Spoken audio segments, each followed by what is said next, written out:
welcome to the return of the Eduardo Asylum podcast. And yes, you did hear that intro correctly. That is the brand new intro. It's kind of a working, a working project? Is that what they call it? So, yeah, that's gonna be that for right now. Let me know on Twitter or whatever what you think of that intro right there. If you are a part of my Podbean, yes, you are hearing this correctly. Eddie Lynch did put on officially a new podcast on Podbean for once in, I guess, 5 months now? Alright, so this is for the first time me going solo in quite some time. I've had my trusty partner, Eddie Enigma, to kind of have my back, and David Capone from time to time. And if you're interested in seeing our latest podcast, check it out on YouTube or SoundCloud. That's where we reviewed Backlash 2017 with Eddie Enigma and John Escare. So, let's get on to a full review of NXT TakeOver Chicago, as I promised. So, the night starts off with Roderick Strong versus Alexander Wolfe. And I thought it was a pretty good match from the start. It was a really good way to kick us into gear and get us, warmed up for the rest of the card to come. And believe me, the rest of the card is really, really good. So, for a short card, really good stuff. They really did take advantage. And this match was no exception. Roderick Strong versus Eric Young, really good stuff. Pretty back and forth. Roderick Strong picks up the win, and I believe commentary made note of Roderick Strong being the first ever to defeat Eric Young, which is not entirely true. I mean, Ty Dillinger beat him off of a steel cage match, but in terms of a singles match, yes, this is Eric Young's first loss. Next, we had Pete Dunne versus Tyler Bate, which is the match I want to go into right now. This was definitely match of the year, if not a candidate for it, because the match itself was everything you could ask for in a wrestling match. The story was there, the competitive was there, everything you could ask for was there. The psychology all made sense, and it was a perfectly length match. There was beautiful pacing.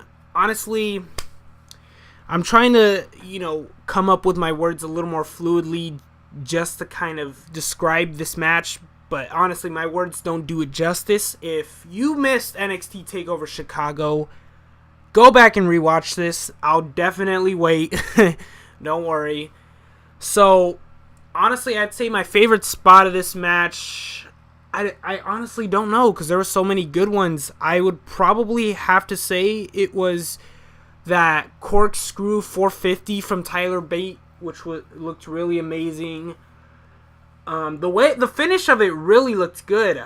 They were countering into each other's finishes, similar in a way to The Rock versus Brock Lesnar in SummerSlam, where Brock Lesnar had him up on the F5, The Rock counters into a rock bottom, and then Brock Lesnar twists it back into an F5, and there we go. We had something similar to that. We saw the Tyler Driver get countered into that pump handle. What does he call that finisher? I wish I knew. I'm blanking right now. But anyway, that's how it finishes. Tyler Bate sells that wonderfully. These two have been amazing. I like Tyler Bate and I love Pete Dunne. They're both amazing. Pete Dunne reminds me of a young William Regal way back when. So, definitely kudos to Pete Dunne for winning the UK Championship, by the way. He did a great job. It was definitely a match well earned, well fought. And the crowd was also really well into it as well. Really enjoyed it. Speaking of the crowd, they have been rejecting the CM Punk chants, I believe 3 times, as it turns up on Twitter. I thought that was kind of funny to hear, because, the crowd is just arguing with each other now. Ah, boy. When will it end? So next we had Asuka versus Ruby Riot and Nikki Cross, and this was fast and furious. The pacing was there. It was really good stuff. I believe there was a few slips here and there in the match. I have to go back and rewatch that. I remember one match specifically, not sure which one, having a few slips here and there. And I think it was this one, but it doesn't matter. Anyway, it was still a great match. Asuka came out the winner. Ruby Riot, she hit Nikki Cross with her finisher. She pins Nikki, and Asuka interrupts with a flying knee. She gets on top of both of them, pins the both of them. 1, 2, 3. Asuka remains your champion. Which, by the way, congratulations to Asuka for winning the most matches. Now she is undefeated with 174-0, and possibly longer by the time you guys are hearing this podcast. So, congratulations to Asuka once again. So, with that, let's get into Bobby Roode versus Hideo Itami.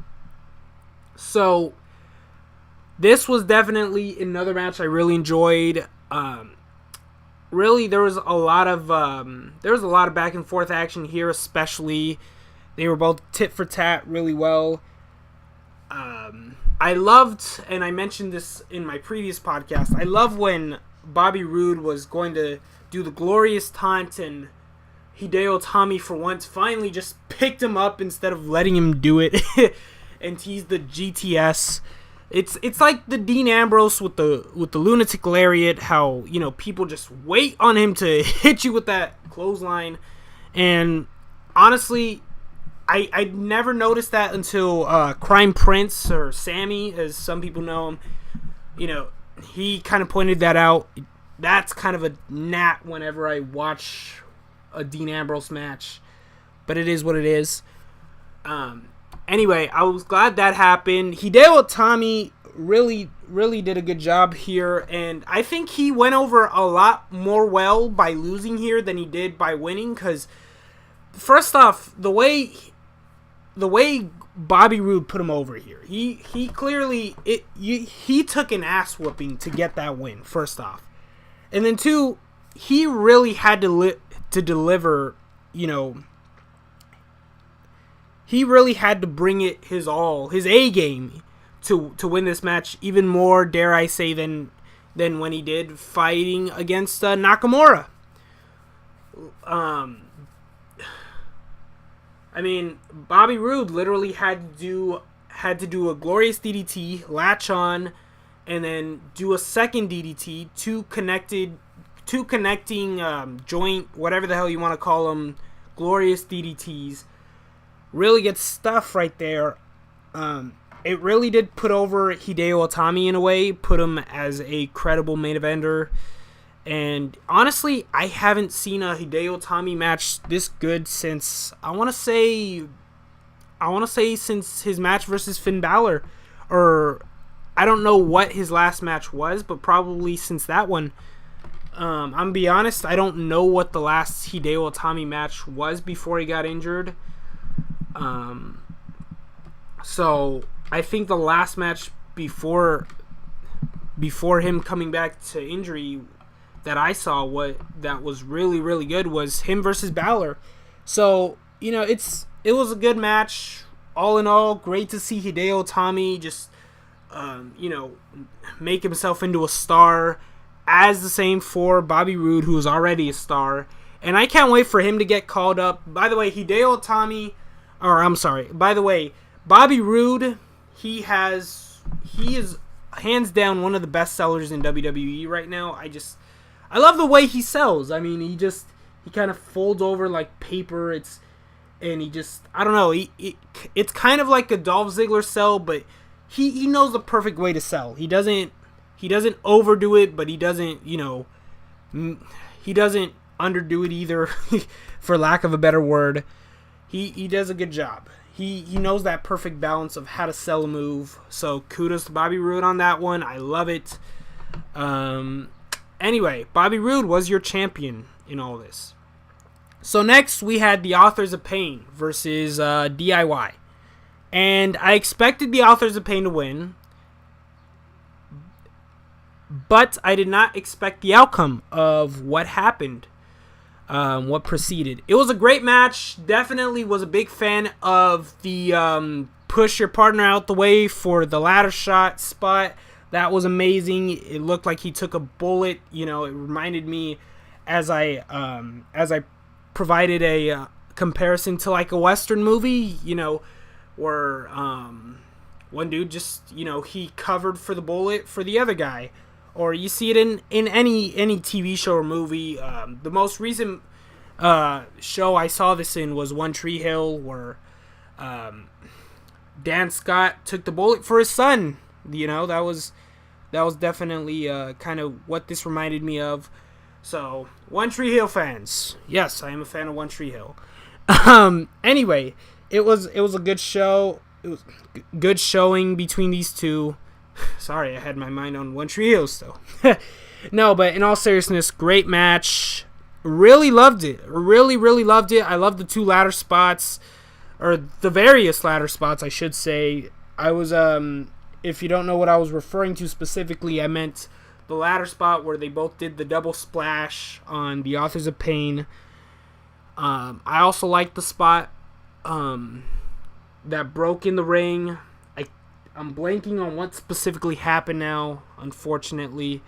I believe it was a powerbomb to the ladder, and like the sawdust and the wood, you could clearly see from the angle that it was shot in that the ladder was made of wood. Not gonna lie, that kind of took me out of the suspension of disbelief, but it's all good. It's all good. Again, just I loved all this in general. Great match. Overall, the show stealer. Well, the main event for sure. Show stealer definitely goes to Pete Dunne versus Tyler Bate. So, yeah, again, really enjoyed the show. It was 5 out of 5. I can't really complain about anything. I loved every single match. Yeah. So that was this week's Eduardo Asylum with the NXT TakeOver Chicago review. Let's get into some after show plugs. So, Eddie Lynch. Follow me on Twitter, eJose98. Follow me on Instagram, edJose98. For the podcast Legend Killers, follow us on Instagram, podcast Legend Killers, with an underscore after every word except killers, I think. That should be it. So, I'm pretty much the lone man in this. Follow us on Twitter, PLK Wrestling. And, yeah, this time that's it. Good night, guys.